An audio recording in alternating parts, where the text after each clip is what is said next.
നീണ്ട 58 വർഷം മുറിയാതെ പെയ്ത ഓർമ്മകൾ. 1966 ഇതുപോലെ ഒരു ജൂൺ മാസം, കൃത്യമായി പറഞ്ഞാൽ 1966 ഡിസംബർ 31. ആ ദിനമായിരുന്നു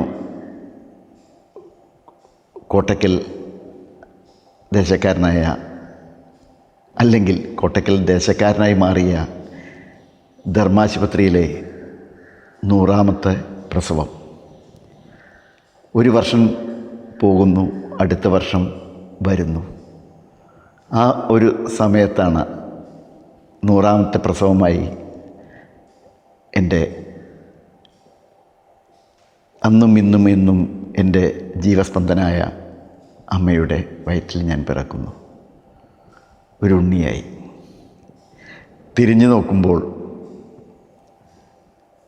വളർന്ന കാലവും പേര് പോലെ തന്നെ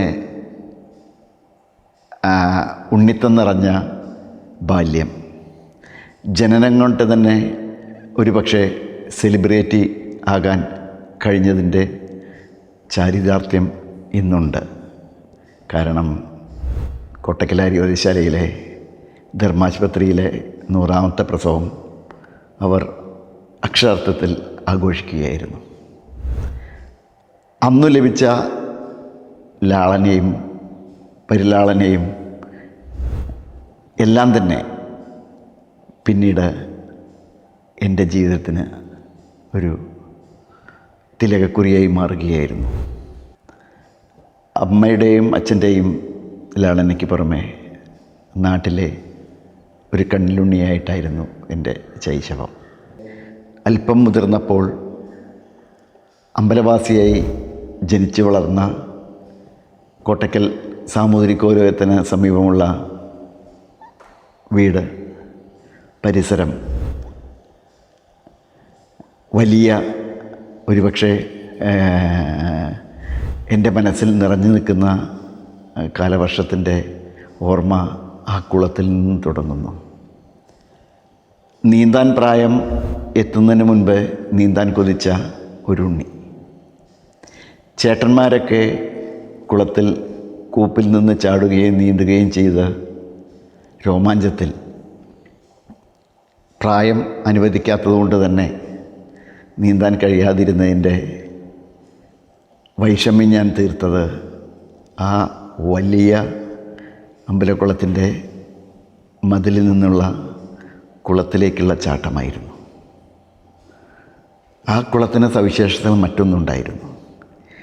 ഏറെ കാലമായി എവിടെ നിന്നോ എത്തിയ ഒരു അതിഥിയായ ചീങ്കണ്ണി അവിടെ വസിക്കുന്നുണ്ടായിരുന്നു.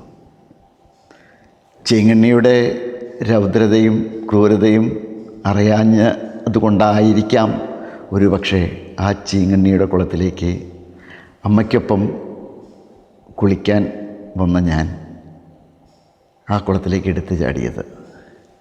ഇന്നും മറക്കാൻ ആഗ്രഹിക്കാത്ത, മറക്കാൻ പറ്റാത്ത ഒരു പേരായിരുന്നു അന്ന് അമ്മയുടെ ഒപ്പം കുളിക്കാൻ വന്ന എൻ്റെ കൂടി ബിജു സുഹൃത്ത്. അദ്ദേഹത്തിൻ്റെ അമ്മയുടെ സന്ദർഭോചിതമായ ഇടപെടൽ കൊണ്ട് മാത്രമാണ് അന്ന് എൻ്റെ ജീവൻ അല്ലെങ്കിൽ ജീവിതം തിരിച്ചെത്തിയത്. അവിടുന്ന് അങ്ങോട്ട് കുസൃതിയുടെ ഒരു അരങ്ങേറ്റമായിരുന്നു. അത് കേവലം ഒറ്റപ്പെട്ട ഒരു സംഭവം മാത്രമായിരുന്നു. വീട് പഴയ കാലത്തെ ഓടിട്ട വീട്, വീടിൻ്റെ പരിസരത്ത് കുമിഞ്ഞുകൂടുന്ന ചപ്പുചവറുകൾ. വൈകുന്നേരം അമ്മയ്ക്കൊപ്പം ഗോതമ്പ് ദോശ കഴിച്ചിരിക്കുമ്പോൾ ഒളിഞ്ഞ് തീപ്പെട്ടി എടുത്തോടി വീടിന് തീ കൊടുത്തതും ഇന്നും ഇന്നലെ കഴിഞ്ഞ പോലെ കണ്ണിൽ നിറഞ്ഞു നിൽക്കുന്നു. വീടിൻ്റെ മുൻവശവും വീടും ഒരു ഭാഗവും കത്തി അമരാൻ അധികം വേണ്ടി വന്നില്ല. ഈ 58 വർഷം പിന്നിടുമ്പോൾ ഇത് തീപിടുത്തത്തിൻ്റെ കാരണം അന്വേഷിച്ച് സമീപവാസികളും വീട്ടുകാരും നെട്ടോട്ടം ഓടുകയായിരുന്നു. അന്നും ഞാൻ നിശബ്ദമായ സൂക്ഷിച്ച ഒരു സത്യമാണ് 58 വർഷത്തിന് ശേഷം ഈ ക്യാമറയ്ക്ക് മുൻപിൽ ഞാൻ വെളിപ്പെടുത്തുന്നത്. ഇന്നത് കേൾക്കാൻ അദൃശ്യമായി അമ്മയുണ്ടാകും. അമ്മ, ഞാനാണ് അന്ന് അറിഞ്ഞുകൊണ്ട് അല്ലാതെ ആ തീ കൊടുത്തത് ഞാനായിരുന്നു. ആ ഒരു സത്യം 58 വർഷത്തിന് ശേഷം ഇന്ന് ഞാൻ വെളിപ്പെടുത്തുകയാണ്. ഈ അമ്മയെ ഏറ്റുവാങ്ങിയ പുറത്തെ ഭാരതപ്പുഴയെ സാക്ഷിയാക്കി ഞാൻ ആ സത്യം, അതുപോലെ ഒടുങ്ങുന്ന ജീവിതത്തിന് മുൻപ്, അഥവാ ജീവിതം അവസാനിക്കും മുൻപ് വെളിപ്പെടുത്തേണ്ടതായ കുറേ സത്യം കൂടിയുണ്ട്. സ്വതേ ഈ പിറന്നാൾ ദിനത്തിന് നമ്മളാരും വഴക്ക് പറയാൻ പാടില്ല എന്നാണ് വെപ്പ്. എൻ്റെ മൂത്ത ജ്യേഷ്ഠൻ മണിയേട്ടൻ കുസൃതിക്ക് വേണ്ടി എന്നെ എന്തോ കളിയാക്കാൻ ശ്രമിച്ചപ്പോൾ കയ്യിൽ കിട്ടിയ വെട്ടുകത്തി കൊണ്ട് ഏട്ടൻ്റെ വിരലറുത്തതും കുസൃതിയാണെങ്കിലും ഒരു വേദനയായിട്ട് ഇന്നും എൻ്റെ മനസ്സിലുണ്ട്. അതുപോലെ സർപ്പക്കാവിൽ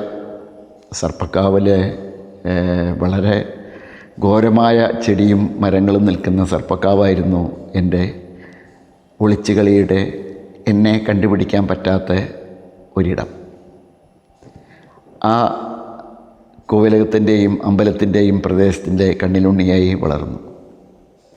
ഉത്സവങ്ങൾക്ക്, പാണ്ഡമംഗലം ക്ഷേത്രത്തിൻ്റെ ഉത്സവങ്ങളിൽ നമ്പൂതിരിമാർക്കൊപ്പം രാത്രി മുതൽ പുലരുവോളം കഥകളി കണ്ട ഓർമ്മയും, മതിലകം വീട്ടിൽ കുളത്തിൽ കുളിക്കാനെത്തുന്ന പരിസരത്തുള്ള സ്ത്രീകളുടെ ഈറൻ മാറ്റാൻ കൊണ്ടുവരുന്ന ഉണങ്ങിയ വസ്ത്രങ്ങൾ എടുത്ത് വെള്ളത്തിലേക്ക് ഇടുക എൻ്റെ ഏറ്റവും വലിയൊരു വിനോദമായിരുന്നു. ഇന്നത്തെ ഭാഷയിൽ പറഞ്ഞാൽ ഒരു ദേശം മുഴുവൻ പൊറുതിമുട്ടിയ ഒരു ബാല്യം. 2 കവിളിലും നുണക്കുഴി തുടിച്ച എൻ്റെ മുഖത്തിനായിരുന്നു അന്ന് വലിയ ഡിമാൻഡ്. എൻ്റെ മുഖത്ത് ഇപ്പോഴത്തെ ഭാഷയിൽ പറഞ്ഞ കൈവയ്ക്കാത്ത എന്നർത്ഥത്തിലല്ല പറയുന്നത്. എൻ്റെ മുഖത്തിൻ്റെ സ്വാദറിയാത്ത ഒരാൾ പോലും അവിടെ ഉണ്ടായിരുന്നില്ല. ഇല്ലെന്ന് പറയാൻ വയ്യ, ഒരാളുണ്ടായിരുന്നു. എന്നെക്കൊണ്ട് ഏറ്റവും പൊറുതിമുട്ടിയ ക്ഷേത്രത്തിലെ പൂജാരി. എന്നെ സ്പർശിക്കാൻ പറ്റാത്തതുകൊണ്ട് മാത്രം അദ്ദേഹം ആ കൃത്യത്തിൽ മുതിരാറില്ലായിരുന്നു. ഭഗവാന് നേദിച്ച റോസാപ്പൂ എനിക്ക് തന്നില്ലെങ്കിൽ ഒരുപക്ഷെ അതുമതി കലാപത്തിൻ്റെ തുടക്കമാവാൻ. ക്ഷേത്രമാണോ എന്നൊന്നും നോക്കാതെ ഞാൻ നിലത്ത് കിടന്ന് ഉരുളുമായിരുന്നു. ആ പൂവ് ഞാൻ കിട്ടുന്ന മാത്രയിൽ ഓടി, എത്രയും പെട്ടെന്ന് ഓടി അമ്മയ്ക്കരികിലെത്താമോ അത്രയും പെട്ടെന്ന് ഓടി അമ്മയ്ക്ക് കൊണ്ട് കൊടുക്കുമായിരുന്നു. എന്തുകൊണ്ടോ ആ പൂക്കൾക്കൊടി ബന്ധം ഞാനും എൻ്റെ അമ്മയും തമ്മിലുള്ള പൂക്കൾക്കൊടി ബന്ധം ഇന്നും അറുത്തുമാറ്റാതെ അങ്ങനെ തുടരുന്നു. ശൈശവത്തിൻ്റെ സ്കൂൾ ദിനങ്ങൾ, വികൃതിയുടെ ഓണക്കാലമായ ഊഞ്ഞാലാടുന്നു.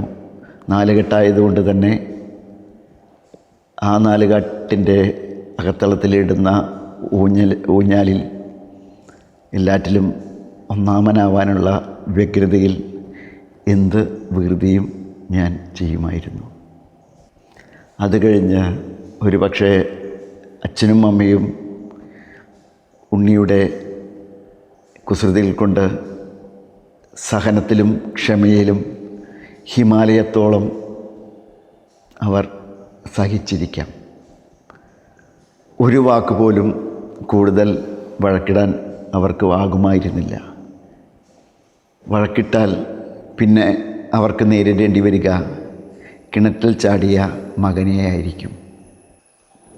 ബാല്യത്തിൻ്റെ ബുദ്ധി കൊണ്ടായിരുന്നില്ല, കുസൃതിയാണെങ്കിലും പലതവണ ഞാൻ കിണറ്റിൽ ചാടാറുണ്ട്. കിണർ നാലുകെട്ടിൻ്റെ കിണറായതുകൊണ്ട് തന്നെ 10 അടി കഴിഞ്ഞിട്ടുണ്ടെങ്കിൽ നിൽക്കാനുള്ളൊരു സ്പേസ് ഉണ്ടാകുമായിരുന്നു. അപ്പം ഞാൻ പലപ്പോഴും വെല്ലുവിളിച്ച് ചാടുന്നത് കൃത്യതയോട് കൂടിയിട്ടേ ഞാൻ കിണറിൽ ചാടൂ.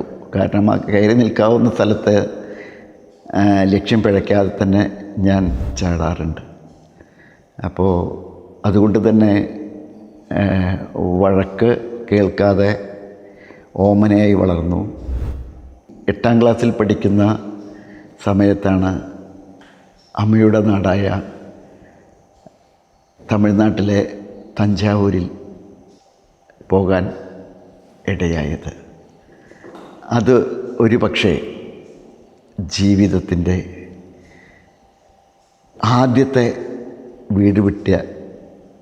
വീട്ടുകാർ ഒന്നിച്ച ഒരു ദൂരയാത്രയായിരുന്നു. തഞ്ചാവൂർ ബൃഹദീശ്വര ക്ഷേത്രത്തിൽ പോകാൻ അന്ന് 8ാം ക്ലാസ്സിൽ പഠിക്കുന്ന എനിക്ക് ക്യാമറ എന്ന് അറിയാം എന്നതിൽ കവിഞ്ഞ് അതിൽ കൂടുതൽ ഒന്നും അറിയില്ലായിരുന്നു. ഒരു പക്ഷേ കുട്ടിക്കാലത്ത് ഞാൻ ഏറ്റവും അധികം സ്നേഹിച്ചിരുന്നത്, ശേഖരിച്ചിരുന്നത്, സൂക്ഷിച്ചിരുന്നത് അന്ന് കിട്ടുന്ന തീപ്പെട്ടി ചിത്രങ്ങളായിരുന്നു. ഒരു പക്ഷേ അന്ന് കേരളത്തിൽ ഇറങ്ങിയ എല്ലാ തീപ്പെട്ടി ചിത്രങ്ങളുടെയും നല്ലൊരു കളക്ഷൻ എൻ്റെ കൈവശമുണ്ടായിരുന്നു. അതുപോലെ ഓരോ കടകളും ഇറക്കുന്ന ചിത്ര കലണ്ടറുകൾ ഞാൻ ശേഖരിക്കുമായിരുന്നു. ആ ചിത്രങ്ങളോടുള്ള സ്നേഹമായിരിക്കാം പിന്നീട് ഞാനെന്ന എൻ്റെ ഫോട്ടോഗ്രാഫറിലേക്കുള്ള ഒരു വഴിത്തിരിവായി തീർന്നത് എന്ന് പറയുന്നതിൽ തെറ്റുണ്ടാവില്ല. തഞ്ചാവൂരിൽ ബൃഹദീശ്വരൻ കാണാൻ ഞാനും അച്ഛനും അമ്മയും ചേട്ടനും ചേച്ചിയുമായി ജീവിതത്തിലാദ്യമായി കേരളത്തിന് പുറത്ത് പോവുകയാണ്. ബൃഹദീശ്വര ക്ഷേത്രം ഏഷ്യയിലെ ഏറ്റവും വലിയ ക്ഷേത്രമാണ്. ആ വൈഭവമൊന്നും അറിയാത്ത എന്നെ സംബന്ധിച്ച് ഒറ്റ ലക്ഷ്യമേ ഉണ്ടായിരുന്നുള്ളൂ: ഇത്രയും ബൃഹത്തായ ഈ ക്ഷേത്രം എങ്ങനെ ക്യാമറയിൽ പകർത്താം. ക്ലിക്ക് 3 എന്നുള്ള പരിമിതമായ ആ ക്യാമറ കൊണ്ട് ഞാൻ ക്ഷേത്രത്തിന് ചുറ്റും പലതവണ നടന്നു. അതിനിടയ്ക്കാണ് കിണറ്റിൽ ചാടുന്നതിൽ വൈദഗ്ധ്യം നേടിയ എനിക്ക് അധികം മലയേണ്ടി വന്നില്ല. ക്ഷേത്രത്തിനകത്ത് പ്രദക്ഷിണ വരിയിൽ തീർത്ഥം പോകുന്ന ഒരു കിണറുണ്ടായിരുന്നു. മറ്റൊന്നും ആലോചിച്ചില്ല. ഞാൻ ക്യാമറയുമായി ആ കിണറ്റിലേക്ക്, വെള്ളമില്ലാത്ത കിണറ്റിലേക്ക് ഇറങ്ങി. അവിടെ നിന്നും ഈ ഗോപുരം നോക്കിയപ്പോൾ ഭാഗ്യവശാൽ ഗോപുരം മുഴുവനായി ആ ക്യാമറയിൽ പതിയുന്നത് ഞാൻ കണ്ടു. ഇത് വളരെ ഒരു വൈദഗ്ധ്യം കൊണ്ട് ചെയ്തതല്ല, ആ കുട്ടിത്തത്തിൻ്റെ കുസൃതി കൊണ്ട് ചെയ്തതാണ്. പക്ഷേ ആ കാഴ്ച കണ്ട് ആ ഭാഗത്ത് വിദേശീയരായ കുറേ പേര് വന്നിട്ടുണ്ടായിരുന്നു. അവരും ഓരോരുത്തരായിട്ട് ക്യാമറകൾ എൻ്റെ കൈവശം തന്നു, ക്ലിക്ക് ചെയ്യാൻ പറഞ്ഞു. എൻ്റെ ജീവിതത്തിലെ ആദ്യത്തെ ഒരു, ഇപ്പോഴത്തെ ഭാഷയിൽ പറഞ്ഞൊരു ട്വിസ്റ്റ് അതായിരുന്നു. അപ്പോഴും ഞാൻ അറിഞ്ഞിരുന്നില്ല എൻ്റെ ജീവിത വഴി ഇതാകുമായിരുന്നു എന്ന്. ഇത് തിരിച്ചറിഞ്ഞ ജ്യേഷ്ഠൻ മണിയേട്ടൻ എൻ്റെ ജീവൻ്റെ ഒരു ഭാഗം തന്നെയായിരുന്നു. അനിയനെക്കുറിച്ച് എപ്പോഴും അഭിമാനത്തോടെ ലോകരോട് പറയുന്ന മണിയേട്ടനായിരുന്നു എന്നെ ഫോട്ടോഗ്രാഫിയിലേക്ക് കൈപിടിച്ച് ഉയർത്താൻ ശ്രമിച്ചത്. ആ കാലഘട്ടത്ത് എനിക്ക് തോന്നുന്നു കേരളത്തിൽ നക്സലൈറ്റ് പ്രസ്ഥാനങ്ങളും മൂവ്മെൻറ്റുകളും വളരെ സജീവമായൊരു കാലഘട്ടം കൂടിയായിരുന്നു. ഈ പറയുന്ന നക്സലൈറ്റ് എന്താണെന്ന് അന്നെനിക്കറിയില്ലായിരുന്നു. തിന്മയ്ക്കെതിരെ മുദ്രാവാക്യം വിളിക്കുമ്പോൾ അവർക്കൊപ്പം ഞാൻ ഞാൻ കൂടാറുണ്ടായിരുന്നു. അതിൻ്റെ പേരിലായിരുന്നു ആ ബുക്ക് ഞാൻ കോളേജിൽ വിൽപ്പന നടത്തിയത്. അതിൻ്റെ പേരിൽ എന്നെ കോളേജിൽ നിന്ന് പുറത്താക്കി. മലപ്പുറം കുന്നുമ്മൽ ബ്രില്യൻ്റ് കോളേജിൻ്റെ സമീപത്തൊരു കള്ള് ഷാപ്പുണ്ടായിരുന്നു. കള്ളല്ല ചാരായം എന്നാണ് ഞാൻ മനസ്സിലാക്കിയിരിക്കുന്നത്. മൂക്കറ്റം കുടിച്ച് ജോൺ എബ്രഹാം അവിടുന്ന് ക്ലാസ്സിലേക്കൊരു വരവുണ്ട്. പിന്നീട് ലോകം തിരിച്ചറിഞ്ഞ വലിയ മഹാനായ അദ്ദേഹത്തിൻ്റെ ഒപ്പം എനിക്ക് പരിചയപ്പെടാനും അവരുടെ ഒരു ഭാഗമാവാനും അതുപോലെ തന്നെ സുരാസു ഭാഗ്യമുണ്ടായി എന്നത് അഭിമാനത്തോടു കൂടി ഞാൻ ഓർക്കുന്നു.